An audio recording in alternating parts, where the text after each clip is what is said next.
Hello दोस्तों, स्वागत है आप सभी का टू द पॉइंट के एनसीईआरटी एट अ ग्लैंस के सीरीज में। आज के इस ज्योग्राफी से related chapter major domains of the earth में हम जानने की कोशिश करेंगे कि जो ये हमारा अर्थ है, ग्लोब है, उसे मेजरली हम कितने डोमेन्स में या फिर कितने अलग अलग सेक्शंस में हम क्लासीफाई कर सकते हैं और उसके कैरेक्टरिस्टिक्स के बारे में हम जानने की कोशिश करेंगे। तो आइए शुरू करते हैं। सबसे पहला, the earth is only planet which has life. तो this is one thing which makes earth really special. पूरे यूनिवर्स में कहीं पर भी आपको अर्थ जैसा एक एनवायरनमेंट देखने को नहीं मिलेगा जो कि लाइफ को सर्वाइव कर पाता है। तो human beings can live here because life sustaining elements of land, water and air are present on the earth.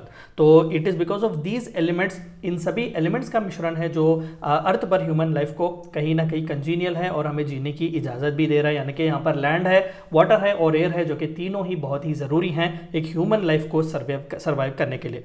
तो अर्थ के चार मेजर कंपोनेंट्स हैं। एक लिथोस्फीयर, ज्यादातर जो जिस पर हम जीते हैं, लैंड भी आप कह लें। दूसरा है एटमॉस्फेयर, यानी कि जो एयर वाला पार्ट है, एटमॉस्फेयर अपर पार्ट। और तीसरा जो है water part, that is hydrosphere. आप ओशंस, रिवर, सीस, लेक्स वगैरह भी कह सकते हैं। और चौथा इन चारों का जो मिश्रण है, जहां पर इंसान, हम जैसे इंसान रहते हैं, जहां पर वो एयर, वाटर और लैंड तीनों की अवेलेबिलिटी है, तो उसे बायोस्फीयर कहा जाता है। तो इन सभी के बारे में डिटेल पढ़ने की कोशिश करते हैं।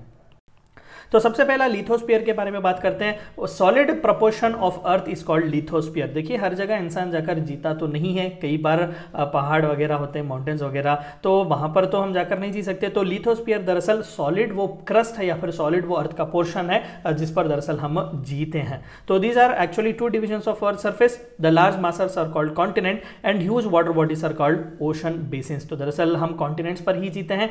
ओशन बेसिन्स, ओशंस के नीचे भी तो दरअसल लैंड होता है, तो उन्हें ओशन बेसिन कहा जाता है। और कॉन्टिनेंट्स पर हम इंसान जीते हैं। तो this is actually the major part, it is called as lithosphere.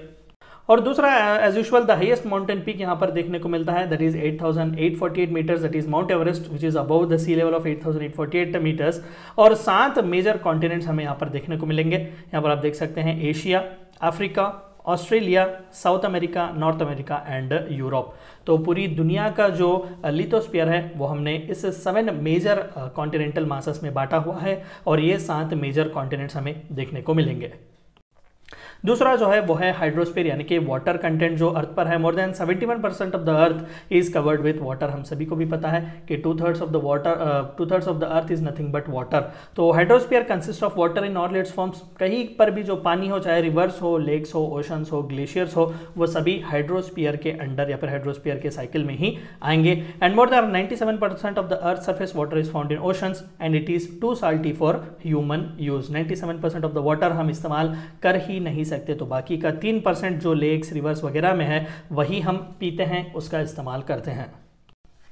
And again, जैसे कि मैंने कहा कि अंडर वाटर जो ओशनिक बेसिन्स हैं वो भी कहीं ना कहीं लिथोस्फीयर के ऊपर ही हैं, तो वहाँ पर भी लैंड है। लेकिन स्पेसिफिकली हम इन ह्यूज वाटर बॉडीज़ को भी हाइड्रोस्फीयर का ही एक मेजर हिस्सा मानेंगे। तो 3 चीफ मूवमेंट्स हमें इन ओशंस में देखने को मिलेंगे, वेव्स, टाइड्स और ओशन करंट्स। हम इन सभी के बारे में आगे के चैप्टर्स में इन डिटेल डिस्कस करेंगे। तो 5 मेजर ओशंस हमें देखने को मिलेंगे, Pacific ocean, Indian ocean, Atlantic ocean, Arctic ocean और सदर्न ओशन या फिर अंटार्कटिक ओशन। तो 97% ऑफ द वाटर जो है हमें इसी ओशनिक बेसिन्स में देखने को मिलेगा।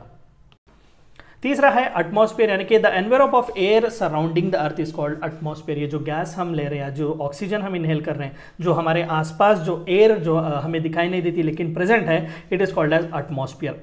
It provides us with the air we breathe and protects us from the harmful earth effects of the sun raise.